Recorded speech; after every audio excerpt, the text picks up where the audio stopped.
Cry It Out Loud, a podcast by Chasing the Rainbows with your host, Bernice Quisenberry.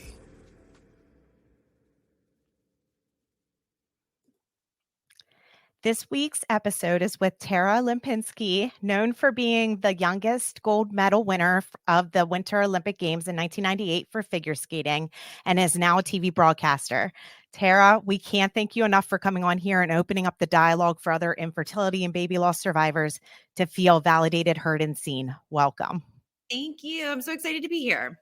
Great. Well, thank you. Yeah. And our purpose today is to share your story with our listeners. And for those survivors who are on here who may not know who you are, can you share a little bit more about yourself? Yes, I am an athlete that won the Olympic Games in 1998 in figure skating.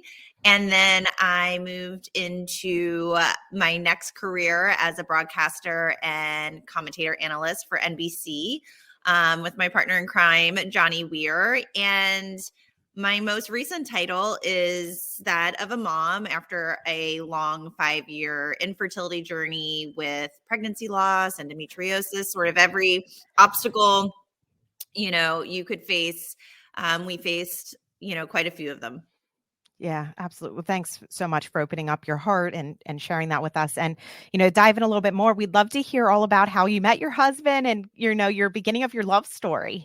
Yeah, so Todd and I met in 2015. He is a director and a producer, and I was at the Sports Emmys with NBC presenting some Emmys, and he won one of those sports Emmys, and I actually handed him the trophy, and we didn't really meet that night, but later there was a connection where his aunt, Chris Jansing, who works for NBC, emailed me because I was living in New York at the time, and I was friends with Chris, and she said, "Oh my goodness, that's my nephew. You guys should connect. He lives in LA," because I was splitting my time, and that's where it all began.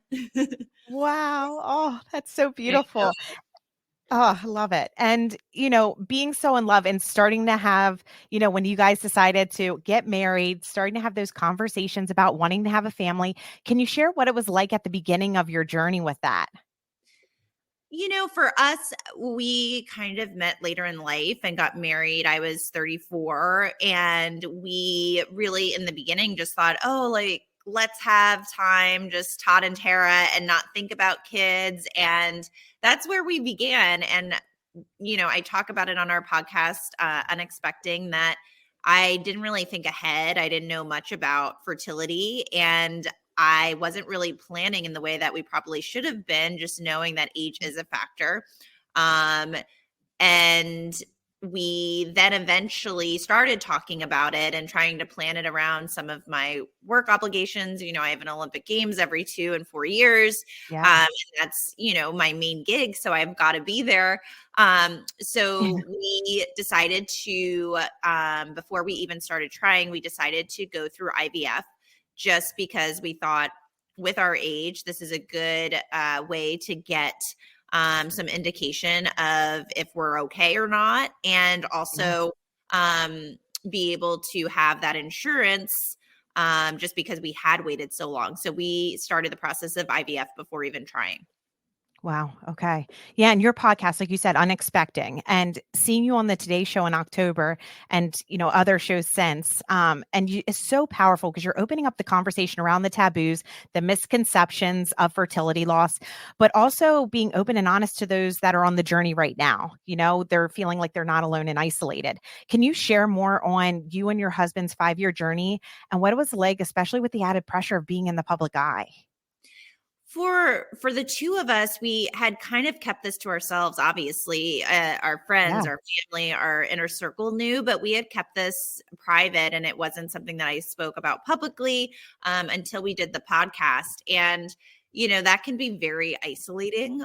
Infertility and pregnancy loss in general is isolating and completely life-changing, and life altering to begin with. And I think for us finally being able to do this podcast and talk about what our life actually has been like, it felt like we were finally sharing this secret that we kept for so long. And then also being able to, connect with this community that I was already a part of. I had a fake Instagram account where I would follow all of these people going through their own infertility journeys to make me feel less alone. I wasn't interacting with them because I had a fake account, but now it feels so rewarding, and it feels that I'm creating these connections and bonds with women and people in this community. And that has been probably the most beautiful thing that's come out of the podcast itself.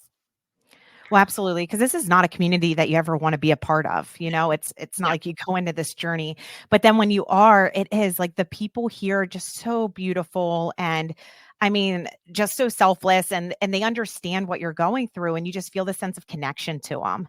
And You it's really true. do. Yes. Anyone who's walked in the shoes of infertility or pregnancy loss, you may not know them. They may be a stranger, but you definitely have an instant bond and connection through that experience. Yeah. Yeah, agreed. Yeah, so you're 5 years of losses, the highs and lows, the at-home testing, doctor's appointments, procedures. It's a lot emotionally, mentally, physically, financially on someone, and what a couple goes through. And what are some of the things that you did while you were going through it to keep you going? It's hard. It's just kind of figuring out what personally works for you. I started therapy, which was really helpful to talk through all these feelings, especially when I was experiencing pregnancy loss. I worked with a fertility acupuncturist, which for me was really great. And anyone in LA, I'll shout her out, Danica Thornberry. She really was able to help me on this journey, not just through the acupuncture portion, which was nice to do and gave me a place to relax for an hour, that week, whether I was going through treatment. But it was a place to talk to someone who was really knowledgeable about this field of IVF and infertility. She herself had gone through her own infertility journey, and it was someplace that I could release all of those fears and also just learn ways to control what I could control, which was obviously very little, but learning patience and acceptance and sitting more in the feminine of just letting this process sometimes just happen to you and trying to control things through, self-care was what she was really able to offer me through her acupuncture sessions that I had with her. So I think it really just depends on what gives you a little peace, what gives you a little time away from thinking or scheduling appointments or doing shots or worrying about next steps. Absolutely. And like you said, because you have no control during the whole process, and it is a lot because every month is a constant reminder, it's a loss, and as you're going through it and everything, it's like, okay, what can you take control of? So I love that self-care piece because that is something, that you can hold on to and make sure that you're doing, during this whole thing. Because I feel like, getting lost in yourself, getting lost in the whole process, it happens. You lose your identity almost. Yeah, your life becomes infertility and procedures and appointments and thinking about what's next or how to get through, the current failure or loss. And you really forget that you're at the center of this. Absolutely. No, that's wonderful. Thanks for sharing that, Tara. And, one of the most heartbreaking and heart-shattering things that we hear in our daily support groups and our mentorships is when a survivor is enduring, years of fertility loss, and they're on a journey to start a family, either IVF, IUI, whatever it kind of looks like for them. And in the end, they don't end up with a baby. They can't carry their own. Like, how did you and Todd get to a point of considering surrogacy and then ultimately making that decision? For us, it just naturally happened. When we started IVF and we started running into issues, and pregnancy loss, I never thought that surrogacy was going to be our journey. It was something that, quite frankly, I didn't want to do. I wanted to carry my baby. And it was something for me that was really hard to wrap my mind around. But what's incredible is when you go through such loss and pain for so many years, you get to the point where you are not thinking about the journey or thinking about yourself as much. And I think, the pregnancy was really for me. I wanted to Right. experience it. It's not like my daughter, Georgie, now will, remember Yeah. her days in utero. It was for me. Exactly. It was for me. And I think I finally let that little piece go where I realized I'm fighting and I'm delaying our life, and I'm losing these precious embryos where, we lost 6 embryos that were genetically normal and tested. And I think about that daily of who they would have been. And I realized, what am I doing? I'm doing the same thing over and over again for an experience that I want so badly, which I think is definitely fair. But it really got to the point after the 4th miscarriage where it was a physically draining one. It lasted a long time. I went through bleeding, which caused me to become anemic, which took me a while to figure out why I was physically feeling so bad. And then I started to worry about myself a little bit, where, you usually don't when you're in the throes of infertility. You're just thinking about the potential baby, and you'll do anything and take any medicine that they tell you. But it was the first time that I had the thought that was just, oh, I hope I'm okay. I hope that Yeah. physically I'm okay. And that sort of coincided with us. We had tested almost everything over 5 years. My doctor always says, I tested you more than any other patient, and they really couldn't find anything wrong. So we finally went to reproductive immunology, which is usually kind of that last step. And we tested, and we kind of came back for the first time with a result that wasn't great. And that Todd and I, when they tested our genetics, it's in the weeds, but our HLA, our genetics are such that my immune system sees his genetics in the embryo and reacts or overreacts. And, that is why my pregnancies, from what we can tell, and talking to Dr. Vidali, who I did this testing with, you never really know, right? Like, who knows exactly why? But all 4 of our miscarriages were to the T exactly the same. I had these rashes. I had the same sort of beta number issues. And it really was pointing to an immunology finding. So there were, we talked to him, and there were some treatments like IVIG and immunology drugs that I could take and do a protocol for. But I think I was so tired at that point. And, IVIG is no joke. It's infusion, the blood product of, thousands of people that you're infusing in your body weekly. And I just felt at this point where I think from the last miscarriage, I was thinking a little bit more of, we want a family, but I also want to be healthy and to feel like myself. So we decided that surrogacy was going to be the best option at that point. Right. And, when you lose a baby, it is so, well, I should speak for myself, it was traumatic, losing our daughter and going through that. And, you going through it 4 times, those reoccurring losses when they're happening, you're grieving, and it is so difficult. Like, I just, like a pillar of strength, like to keep going, because loss is just horrific as it is. And then on top of it, having this journey, it is a lot. And then to process everything that you're getting, all this news on top of it. Yeah, loss in general is hard. Anyone who goes through a miscarriage, it's a pain that is so unique. Yep. And I probably thought before, oh, miscarriage is sad and awful, but I'll be okay. It might feel like this, it might just feel sad for this reason. But I was not ready for the feelings of a miscarriage and what that felt like, and just all the sort of spiraling and effects of what a miscarriage does emotionally and mentally to you. But then on top of that, once it becomes a repeat loss, and it continues to happen, there is something that becomes very traumatizing about repeating the same loss over and over again. And I don't know if I'll ever hopefully I'm healing from all those things, but I don't think I could ever forget or, go back to the person I was before, losing those 5 girls and 1 little boy. That is, something that I will kind of carry with me and hopefully heal from through therapy and Yes. family now. But it is still so difficult. It is. And it's not talked about. These are like silent losses, especially with miscarriage. Right. And almost like our society doesn't understand, how it is, but it's those hopes, it's those dreams, and then living a life because a parent doesn't outlive their child. So when Right. that happens, it completely disrupts the whole biological timeline and it really does shatter your whole entire world.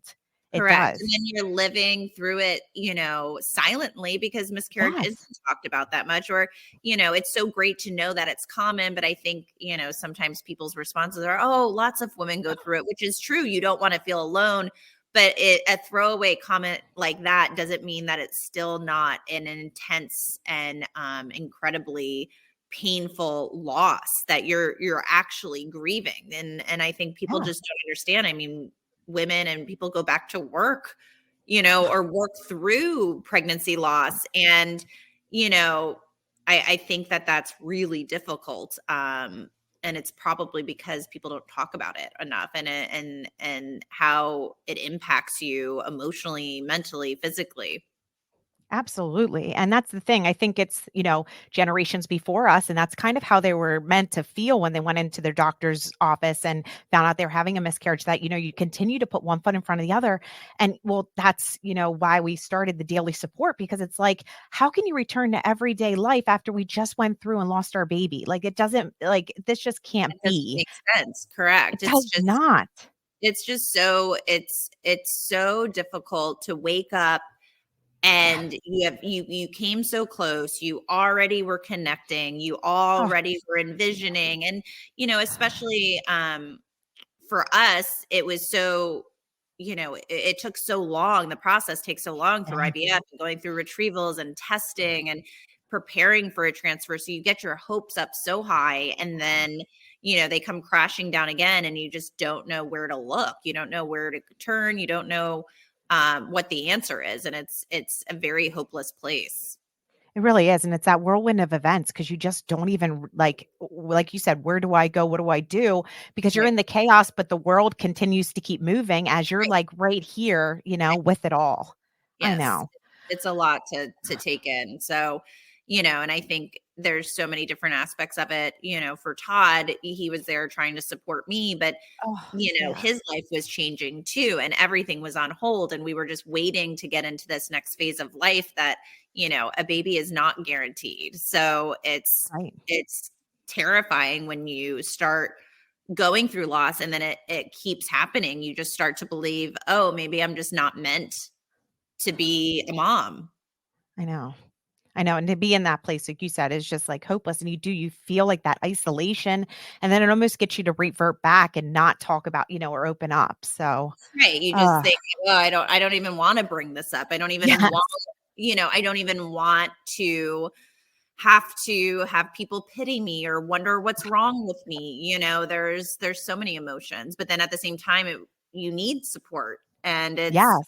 pregnancy loss is one of those things that I find so interesting. And I understand why people keep it, um, to themselves for a while, because having to tell people when you do lose a pregnancy is really painful and really sad.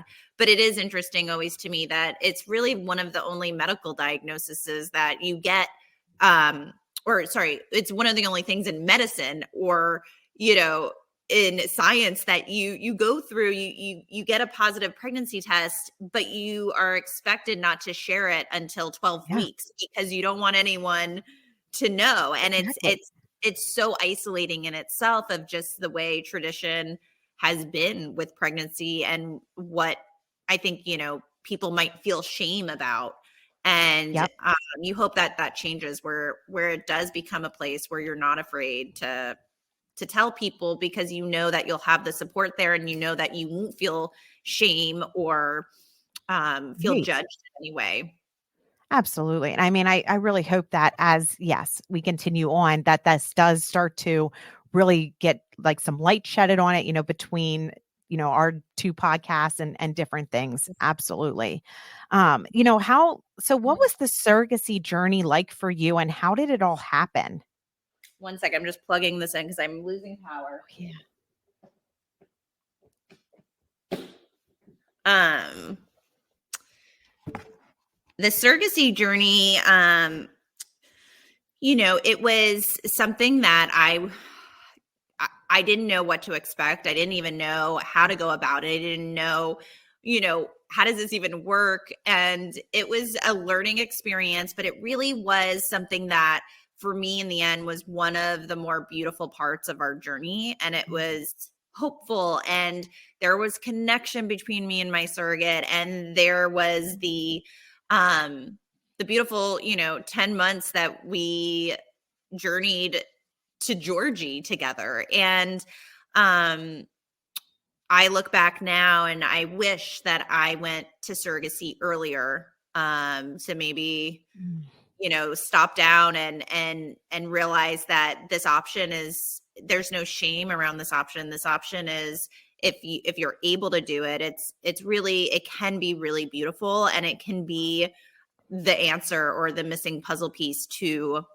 your journey. And every day I just think I'm so grateful that I'm able to have gone on this journey, because surrogacy, IVF, it's so expensive, and we were able to, continue treatment or be able to go down the road of a surrogate. And for me now, I really am trying so hard to get back to the community, whether it's through companies that will give out fertility grants, or, I'm working with Baby Quest right now, and we have a Tara Lipinski giving campaign, where we're trying to raise money for people who need IVF treatment or surrogacy. I've worked with Hope for Fertility. So we are really trying, Todd and I, to find ways to help people or couples that, have been on our journey and still want to continue to try to build the family of their dreams.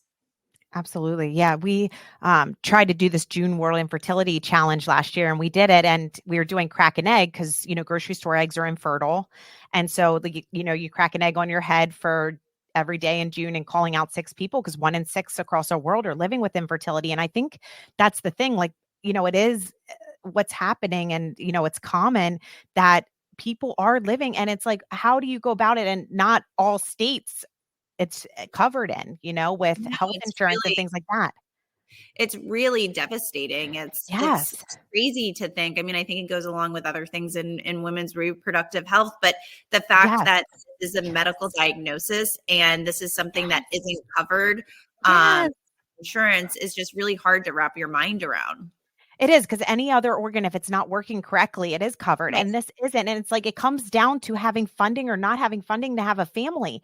And it Right. just is mind blowing. It Yeah, is I not. know. It's the Yeah. most heartbreaking part of it. Of course, the loss Yes. and the failures are devastating, but just Oh, not having the hope or having the opportunity is even more devastating. I know. Absolutely. I couldn't agree more. And yeah. And with that, like you said, you welcomed your beautiful daughter Georgie into the world. And those emotions, us loss survivors have when we hold our rainbow babies for the first time in our arms is just an unexplainable feeling. And do you feel like, though, your journey, I mean, it shaped you as a parent, changed who you are and your outlook on life? It just, going through everything to get to Georgie? Yeah, I think it's completely changed me as a person, as a Yes. parent, as, a wife. It's completely turned my life upside down. And, I think that I've become a different person over the last 5 years. And some of it is, pain that I wish that I never experienced, or, won't carry with me for the rest of my life. But in other ways, it's brought Todd and I very close.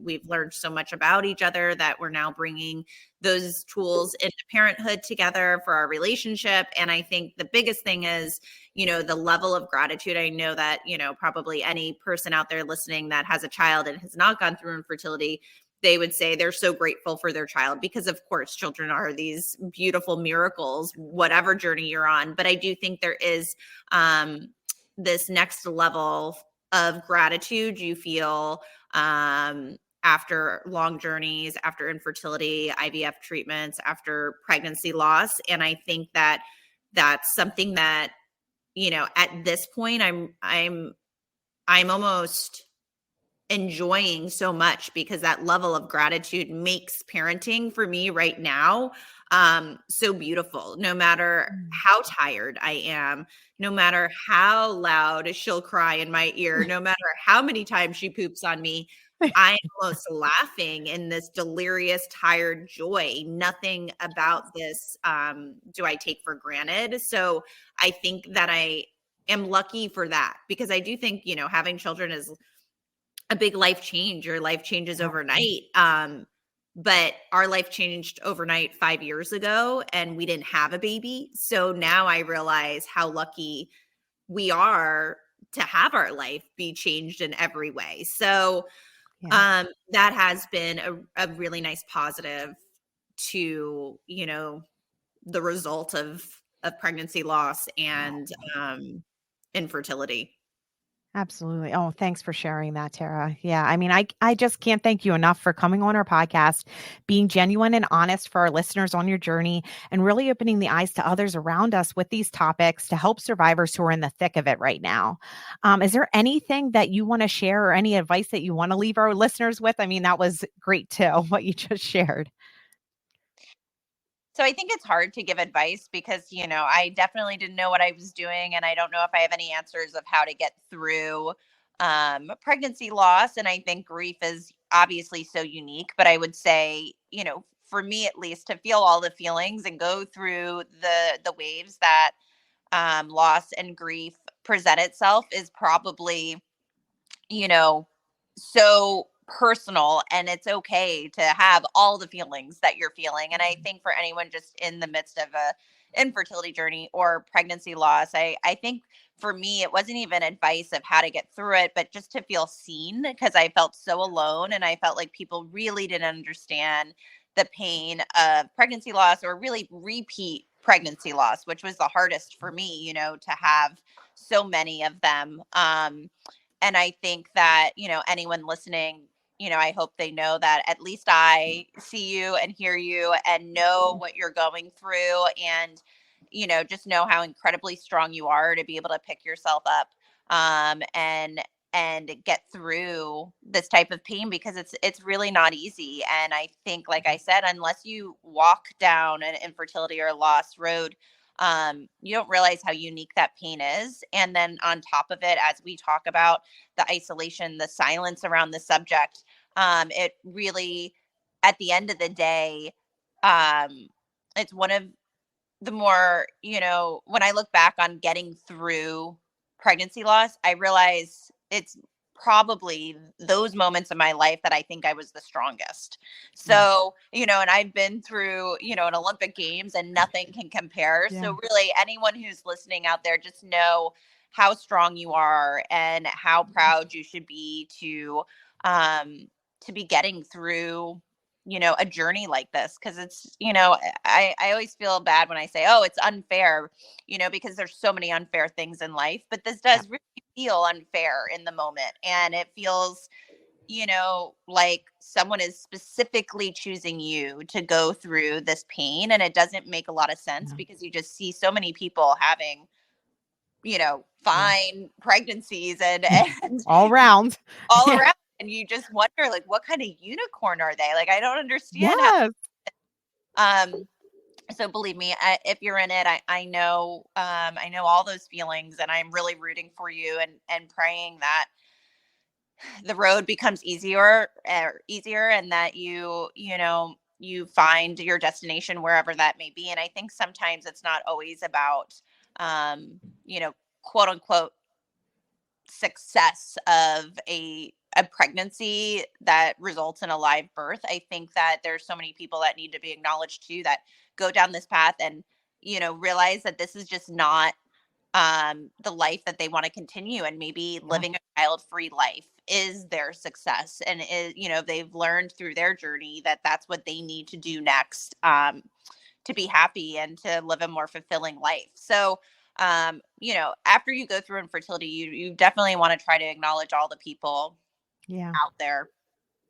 Oh, well, thank you so much, Tara. And it truly means the world to have you here on our podcast. I can't, tell our listeners enough to go over and listen to the Unexpecting. It's a great podcast, speaks open and broadly about different stages of infertility. It's just wonderful. It's beautiful. So thank you, Tara. Thank you. Yeah. And please follow and share our podcast to help us reach as many fertility loss, miscarriage, stillbirth, and infant loss survivors as we can with our daily support services. So thank you so much for tuning in. And thanks, Tara.